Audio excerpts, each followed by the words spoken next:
Mesdames, Messieurs, bonsoir et bienvenue à ce numéro de Tribune de Vérité en espérant que vous avez passé une bonne fête de l'indépendance. Nous sommes donc au lendemain de la commémoration des 63 ans de notre indépendance, une commémoration qui intervient cette année, comme l'année dernière d'ailleurs, dans un contexte de transition et de réforme politique. Et fait majeur dans le cadre de ces réformes pour son 63e anniversaire, le Mali s'est offert un changement de république à travers une nouvelle constitution promulguée le 22 juillet dernier. Bienvenue donc dans la 4e République qui réaffirme haut et fort la souveraineté du Mali, son caractère républicain, unitaire, laïque et indivisible. Nous allons donc parler ce soir, vous l'avez compris, de souveraineté et de refondation avec pour commencer un gros plan sur ce récent passage à la 4e République. Ensuite, nous accueillerons Sidiki Dambélé et ses invités qui nous parleront d'un pan important de la souveraineté, à savoir la souveraineté monétaire. Faut-il créer une nouvelle monnaie? Beaucoup de Maliens le demandent aujourd'hui. Nous aurons l'éclairage d'experts sur le sujet et nous terminerons ce débat en sport avec un troisième panel animé par Ousmane Dao. Avec ses invités, il nous conduira dans le Mali culturel et sportif à l'heure de la refondation. Nos artistes et nos sportifs ont du talent et de grands projets sont annoncés par la transition dans le domaine sportif notamment. Installez-vous confortablement, nous sommes ensemble pour 1 heure et demie d'échange. Tout de suite donc le premier panel. Alioune Gueye, bonsoir. Vous êtes économiste de formation, analyste politique, vous êtes président du RENAGEM. Le RENAGEM, c'est le réseau national de la jeunesse du Mali. Bienvenue à Tribune de Vérité. Merci. Boubacar Bokoum, bonsoir. Bonsoir. Vous êtes donc consultant, analyste en économie et communication. Bienvenue.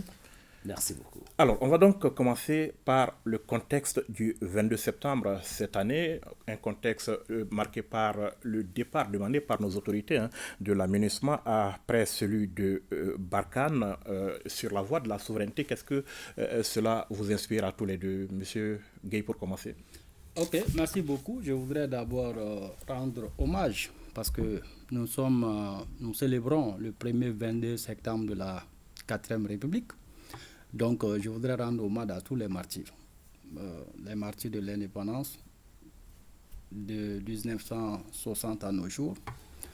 Rendre hommage à toutes les victimes civiles et militaires tombées au Mali par le fait du terrorisme et des forces du mal. Et surtout, prier pour le repos de l'âme, surtout de ceux qui ont perdu la vie le 14 septembre passé, avec l'attaque lâche et barbare du bateau Tombouctou. Nous disons que l'indépendance de notre pays nous inspire la bravoure. Ça nous inspire la recherche permanente du peuple malien pour le progrès, la quête permanente de notre peuple pour sa souveraineté, pour l'indépendance. Et aujourd'hui, 63 ans après, le 22 septembre 2023 est historique parce que, comme je l'ai dit, elle intervient après l'adoption d'une nouvelle constitution promulguée par le président de la transition qui consacre la 4e République. Et quand on fait une analyse par rapport à ces départs que vous évoquez, Barkhane et la MINUSMA, vous vous rendrez aisément compte que ces forces sont venues dans notre pays pour nous aider à lutter contre le terrorisme, à mettre fin au terrorisme. Et plus de 10 ans, le résultat est mitigé.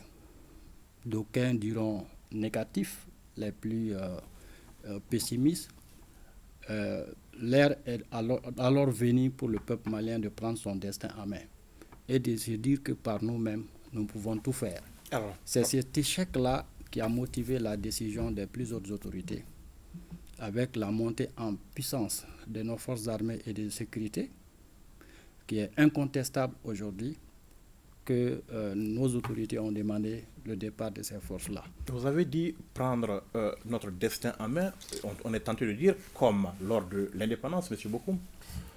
Merci de me donner l'opportunité de suivre les pas de mon cadet pour me joindre à lui et effectivement présenter toutes mes condoléances à la nation malienne tout entière pour l'endeuillement que nous avons connu et tout ce que nous avons connu comme déboire en perte de vie humaine pendant toutes ces périodes difficiles que le Mali a eu à traverser.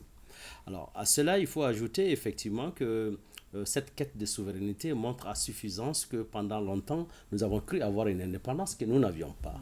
C'est là où c'est intéressant de comprendre tout le processus de notre indépendance qui était dans un processus mais qui n'a jamais été atteint, ce qui fait qu'aujourd'hui nous sommes en quête de réaffirmer notre souveraineté. Et c'est de ça qu'il s'agit. Aux années 1960, on était allé aux indépendances sur un carcan de la conséquence de l'éveil des peuples colonisés d'Afrique. Ce qui était une dynamique qui était engendrée par la posture du néo-impérialisme qui était effectivement à la ruée de l'Afrique dans les années 1496 sous la coupe du roi Henri VII qui avait commu et donné une lettre patente à la famille Cabot pour venir vers l'Afrique. Ce qui nous amène dans un choc historique qui comprendrait que effectivement dans les années 1200 le Mali quand même était reconnu comme un pays qui était très riche en or. Donc c'est tout à fait légitime aujourd'hui que les autorités de la transition s'inscrivent dans une logique de dire qu'on va arracher cette indépendance. Est-ce que vous estimez que nous sommes sur la bonne voie pour acquérir cette indépendance, puisque vous estimez qu'on n'était pas indépendant, pour acquérir cette indépendance maintenant? Vous avez tous les deux 1 minute pour répondre à la question et on va continuer. Monsieur Bokoum. Non, je pense que nous sommes sur la bonne voie. Dès lors que nous avons acté cette rupture pour quitter l'emprise du système néocolonial, c'est de ça qu'il s'agit, parce que cette emprise de la France qui était actée dans cette histoire du terrorisme comme étant Barkhane, Takuba et tous ces mécanismes du système des Nations Unies, parce que j'aimerais bien rappeler quand même qu'en 1945, quand on créait les Nations Unies, on n'a pas consulté les États africains. Donc, nous sommes adossés dans des institutions où nous ne sommes pas totalement représentatifs et suffisamment écoutés.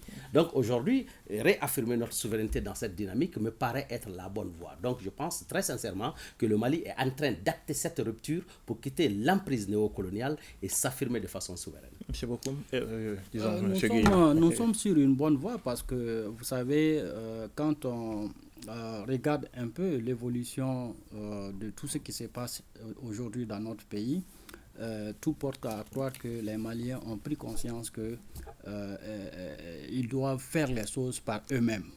C'est-à-dire gérer nous-mêmes nos affaires, avoir des principes, les 3 principes éduqués par le président de la transition, le respect de notre souveraineté. On doit commencer par respecter nous-mêmes d'abord notre souveraineté avant les autres, ensuite faire nos choix stratégiques conformément à nos intérêts, ne pas laisser une puissance ou un partenaire nous imposer ses orientations ou ses choix et prendre en compte les besoins et les aspirations du peuple malien dans nos décisions. Et je pense que c'est ce qui se fait tous les jours dans les axes posés par les autorités et fortement soutenu par le peuple malien dans cette perspective-là. Alors, venons-en à ce passage donc à la 4e République, 4 constitutions, en 63 années d'indépendance. Est-ce un signe de vitalité, de dynamisme ou d'instabilité, M. Gueye? Bon, vous savez, les changements de constitution surviennent à travers 2 approches. Tous les pays, au lendemain des indépendances, cherchent à avoir une nouvelle constitution pour réaffirmer leur identité en tant qu'État souverain. Ça a été le cas au Mali le 22 septembre 1960 avec l'adoption de la loi 060-01 par l'Assemblée nationale. Et la deuxième forme d'acquisition de nouvelles constitutions, c'est lié le plus souvent à des crises. Et le Mali en a connu 2. Quand vous vous rappelez à la constitution du 2 juin 1974, c'était par rapport à la rupture du système militaire du CNLS. Et ensuite, la constitution du 25 février 1992, c'était suite aux événements de mars 1991.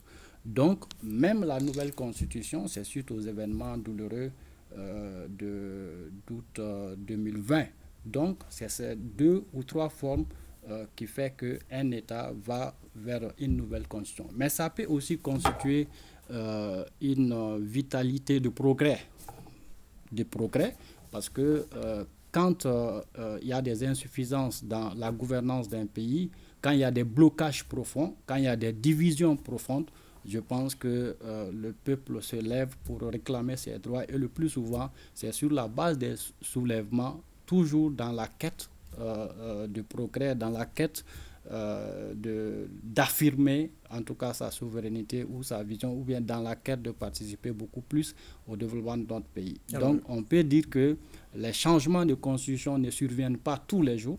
Je ne parle pas de tripatouillage des constitutions, mais de changements sur la base d'un soulèvement populaire. Ça survient quand le peuple a soif au changement, quand les aspirations du peuple ne sont pas prises en compte, quand la gouvernance est en panne.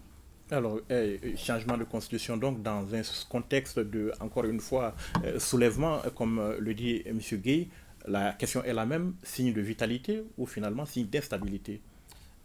Écoutez, nous sommes dans les deux cas de figure, instabilité et vitalité. Parce que d'abord, il faut qu'il y ait une contradiction interne, ce qui fait que c'est des signes de faiblesse, parce que le Mali, quand même, c'est 5 coups d'État, plusieurs tentatives, combien? 5 rébellions à peu près. Donc ça veut dire que depuis les années 60 jusqu'à aujourd'hui, nous sommes allés d'instabilité en instabilité. Donc nous sommes en train de chercher des repères. En réalité, c'est de ça qu'il s'agit. Comment répondre au mieux aux aspirations profondes du peuple malien?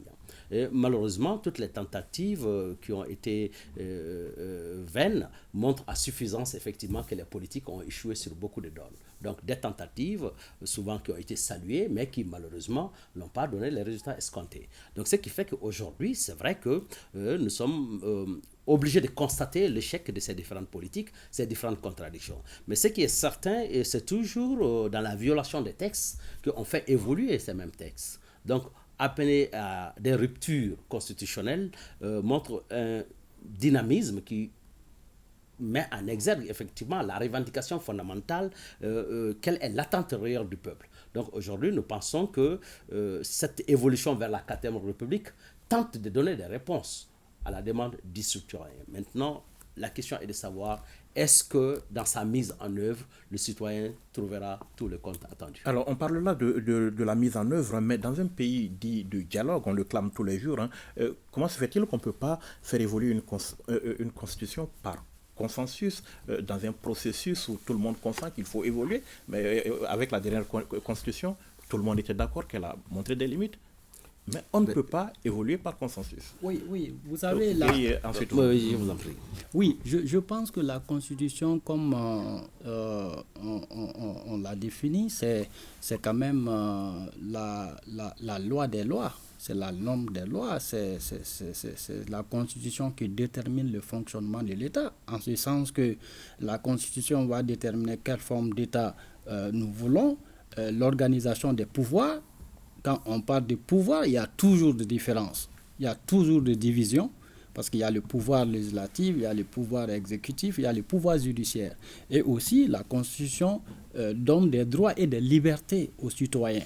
Donc, tous ces aspects, quand on les prend individuellement, suscitent chaque fois des débats, parce que c'est des questions d'intérêt de positionnement, c'est des questions aussi de vision. C'est pourquoi, quand il s'agit de révision constitutionnelle ou d'une nouvelle constitution, il y a toujours des voix pour, des voix contre. Ça, c'est tout à fait normal, parce que les gens n'ont pas les mêmes visions, les mêmes aspirations. Donc, cela se comprend aisément. Mais est-ce que nous sommes une exception? Est-ce qu'il y a des pays qui réussissent quand même à évoluer de façon pacifique, disons, consensuelle, encore une fois, pour revenir sur ce Oui, on peut avoir les constitutions de façon consensuelle, mais c'est beaucoup plus difficile lorsque ça met en jeu des intérêts sur des questions, en tout cas vitales de la population, telles que la forme de l'État que nous voulons, telle que la répartition des pouvoirs entre l'exécutif, le législatif, le judiciaire.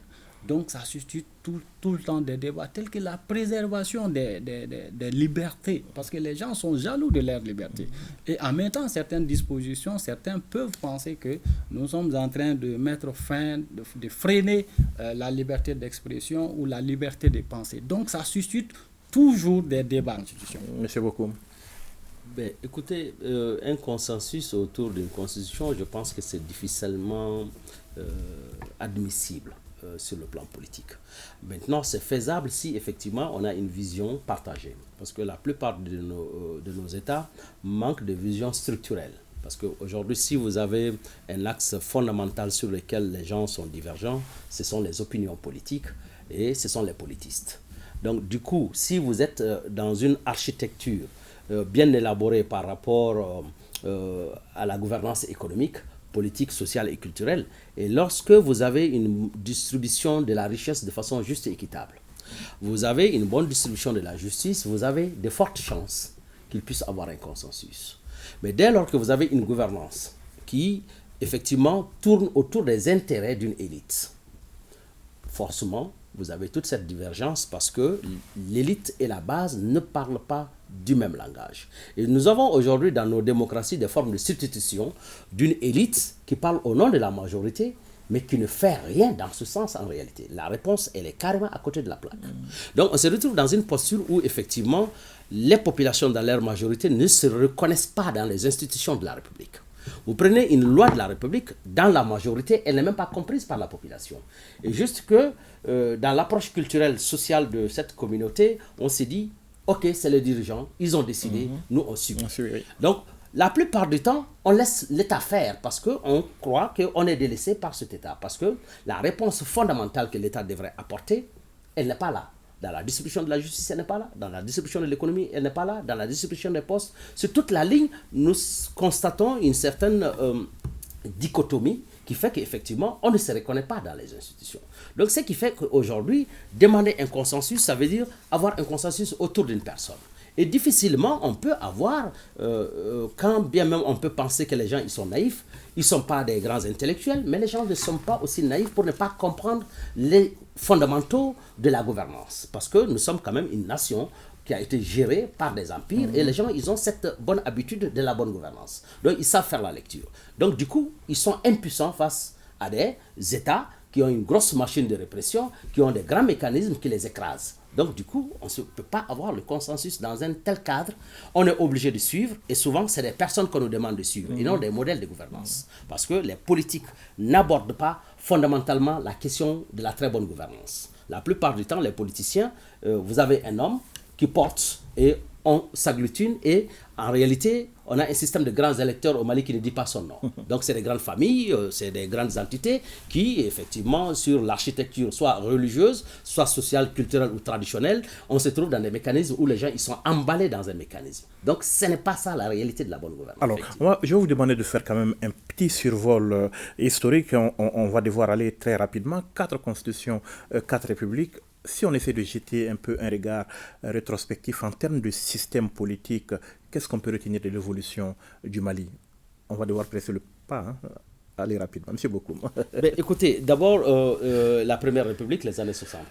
Nous avons très rapidement eu cette possibilité de s'orienter soit vers la fédération, ce qu'on a appelé communément la collaboration avec la France, ou aller vers d'autres horizons. Le Mali a choisi de se retourner vers le bloc communiste. Ce qui a effectivement donné la possibilité dans un premier temps à l'État du Mali de pouvoir acquérir un certain nombre d'acquis en termes de développement économique, social et culturel. Parce que nous avons pu bénéficier d'un certain transfert d'industrie qui était en principe un embryon nécessaire pour le développement économique et social de notre pays. Mais très malheureusement, cette démarche n'est pas allée loin parce que juste en 68, avec les difficultés déjà du sabotage de l'Occident par rapport aux mécanismes qui étaient déjà en cours, a mis fin à ce régime à partir du coup d'État de 1968. Donc cette étape de 1968 aussi a connu des petites périodes de balbutiement et a débouché sur une longue période de dictature qui effectivement a assisté à la décadence du système économique qui était mis en place et le régime a muté vers un régime plus ou moins fort que certains ont appelé un régime dictatorial qui a été aussi victime de l'ajustement structurel.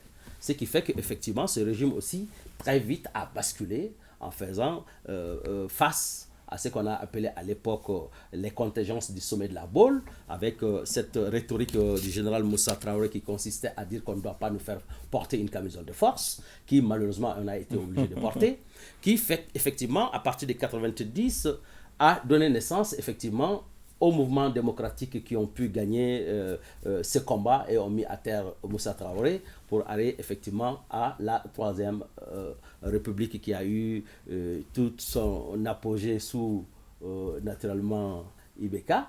parce que cette période aussi a été gérée par le mouvement démocratique, notamment l'ADEMA qui a effectivement géré de façon royale cette époque de la démocratie. Et effectivement, à un moment donné, on s'est rendu compte effectivement que c'était aussi une duperie, cette démocratie aussi qui nous a été vendue comme un rêve, parce que le rêve de l'espoir démocratique n'a pas été atteint, parce que ce qu'on nous avait vendu, c'était la bonne gouvernance. À l'époque, je me rappelle bien, c'était le Kokadien, qui était le slogan le plus adulé par l'ensemble des Maliens. Malheureusement, on n'a ni lavé, on l'a rendu propre. Et cette mauvaise gouvernance s'est installée et s'est empirée, et c'est à cette période qu'on a vu le plus de riches. Une rupture encore une fois de plus qui nous a amené aujourd'hui à cette 4e République. Alors, Gueye, votre regard sur ce parcours? La 4e République peut être considérée comme la synthèse des 3 autres républiques en termes d'insuffisance. Comment corriger les insuffisances? C'est ce qui nous ont amené, je pense, aujourd'hui à une révision constitutionnelle dont l'objectif est d'avoir une république unifiée, une république souveraine, une république qui met l'homme malien au centre des préoccupations de notre peuple, une république qui va devoir faire ses propres choix au regard de ses propres besoins, une république qui va renforcer la démocratie, faire l'équilibre entre les institutions, entre les pouvoirs, pour que la démocratie saine puisse s'exercer. Une république aussi qui va interdire les pratiques qui ont en tout cas démoralisé l'espace politique, notamment le fait que les hommes politiques changent de parti, c'est condamné par la 4e République. Donc je pense qu'aujourd'hui on peut considérer la 4e République comme une synthèse, la bonne synthèse de tout ce qu'on a eu comme insuffisance, mais le renforcement des acquis qu'on a eu par rapport aux républiques précédentes. Alors, M. Gueye, qu'est-ce qui va changer fondamentalement pour le Malien dans cette 4e République, sans entrer dans ce qui est innovation, sans entrer dans une citation des innovations? Qu'est-ce qui change globalement, fondamentalement? Bon, ce qui va changer, on ne va pas quand même dire que tout va être rose pour le Mali et les Maliens, mais nous pensons que la 4e République pose les bases d'un Mali unifié, d'un Mali souverain, d'un Mali lancé beaucoup plus sur le progrès, sur le travail. Comme je l'ai dit, c'est des principes qui sont édictés par les plus hautes autorités qui vont permettre à ce que nous ayons des Maliens beaucoup plus soucieux du Mali, des Maliens patriotes, des Maliens dévoués, des Maliens engagés. Et je pense que quand on prend la Constitution de façon générale, notamment par rapport aux nouveaux droits acquis, on se rend compte que le citoyen est au centre des préoccupations de cette 4e République. Et ça peut être déterminant dans tout ce qu'on veut. Mais la Constitution, l'ancienne Constitution, a été beaucoup incriminée dans ce que le pays a traversé comme crise. Est-ce que vous estimez aujourd'hui qu'on a tout corrigé pour mieux avancer? On ne peut pas dire qu'on a tout corrigé. L'essentiel a été corrigé. En ce sens que sur le plan, quand on prend par exemple le plan de la répartition des pouvoirs, le pouvoir du président de la République, le pouvoir du gouvernement, je pense qu'il y a eu un équilibre à ce niveau-là. Ce qui posait auparavant, en tout cas, des problèmes. Aujourd'hui, le président de la République est responsable devant la nation. Ça, c'est des avancées qu'on a tenté de corriger dans la nouvelle Constitution. Quand on prend sur le plan de la justice, tout le monde décrit aujourd'hui notre justice. Et la nouvelle Constitution met le citoyen au centre de la justice. Le Conseil supérieur de la magistrature sera composé de 50% de non-magistrats, ce qui est des avancées quand même majeures. Donc, on ne peut pas dire que tout a été corrigé, mais aujourd'hui, l'essentiel a été corrigé pour mettre le Malien au centre de la gestion de notre pays. Alors, oui, terminé. Oui. On est donc en phase, on va dire, d'application de cette nouvelle constitution. Est-ce que les Maliens ont des raisons de s'inquiéter par rapport à cette application? En réalité, il s'agit de questionner la bonne gouvernance. Quel genre d'homme on va avoir comme président de la République? Quelles seraient les valeurs éthiques et morales de cet individu? Ça me paraît être le plus important, parce qu'il ne s'agit pas des textes en tant que Mais il est choisi parmi les Maliens, donc on sait que c'est un Malien comme un autre Malien. Non, pas forcément. Tous les Maliens ne sont pas à la même enseigne. Aujourd'hui, quand on vous dit qu'il y a un Malien qui est un voleur à l'étranger, vous êtes frustré parce que vous êtes Malien. Mais cela ne voudrait pas dire que vous l'êtes. Donc c'est vrai que l'apparent et le réel, il y a une nuance à tirer. C'est vrai que nous sommes tous des Maliens, mais nous ne sommes tous pas à la même enseigne. Donc c'est vrai, nous avons des valeurs éthiques et morales qui sont prônées par tout le monde, mais tout le monde n'est pas dans l'application. Sinon aujourd'hui, on n'allait pas connaître autant de crises. Parce que le vol qui se perpètre, la corruption qui gangrène le pays, ce ne sont pas des valeurs maliennes. Personne d'entre nous ne se reconnaît dans ça. Mais malheureusement, les faits sont têtus, c'est ça la pratique. Donc en réalité, aujourd'hui, quand vous avez des textes de loi que vous-même vous violez, vous avez une loi qui interdit des choses que vous-même vous faites. Est-ce que c'est la loi le problème? Donc il s'agit d'avoir un leader qui est capable de faire appliquer correctement les textes en vigueur. C'est de ça qu'il s'agit. Donc les instruments sont là. Et il y a l'autre chose qui, dans la gouvernance locale, est généralement appliquée. Ça veut dire que vous savez souvent que vous avez une capacité, que vous avez la possibilité de réprimer, vous vous abstenez. Vous avez la possibilité d'écraser quelqu'un parce que vous êtes plus fort, vous vous abstenez par humilité et par dignité. Maintenant, quand vous avez un chef d'État qui est indigne de la fonction, soyez rassurés qu'il fera entorse à la Constitution, il la violerait et qu'il s'imposerait par la force des choses, adviendra que pourra. Parce que la plupart du temps, la difficulté que nous avons, le choix de l'individu est tributaire de d'autres mécanismes. Le mécanisme électoral, qui est un mécanisme démocratique, entre guillemets. Ce mécanisme fait appel plutôt à la corruption des individus. Plus de richesse, plus d'argent, plus d'imposition dans le système de gouvernance. Donc, est-ce qu'on peut s'attendre à ce que quelqu'un qui a été élu sur ce concept puisse être réellement celui qui restitue et qui est à la disposition réelle de la citoyenneté? Donc, c'est là la difficulté. Les textes, c'est très bien. C'est là la difficulté, mais la solution, c'est quoi? Mais à ce que vous évoquez là. Très bien. La solution pour moi, c'est de dire on va vers un mode électif local. On quitte le modèle démocratique actuel. On va vers un modèle plus fédératif qui va acter à la base. Ça veut dire que si vous avez une communauté locale, si vous monsieur Konaté, on doit vous élire chez vous, on sait d'où vous venez. Donc la sanction sociale est plus importante que cette sanction de justice moderne qui ne répond pas souvent à vos valeurs. Si on tient compte de vos valeurs personnelles, de votre terroir, effectivement, cela a plus d'impact que lorsqu'on vous dit on va vous envoyer devant un tribunal. Donc, il faut faire le parallèle entre cette justice internationale, moderne, et nos valeurs. Donc, il faut aller chercher la gouvernance dans nos modes de gouvernance. Monsieur Gueye, un dernier mot. La Constitution en elle-même, même si elle est bonne, elle ne fera pas tout. Est-ce que vous êtes d'avis avec M. Bokoum là-dessus? Ce qui est important, on l'a dit tous, c'est l'homme.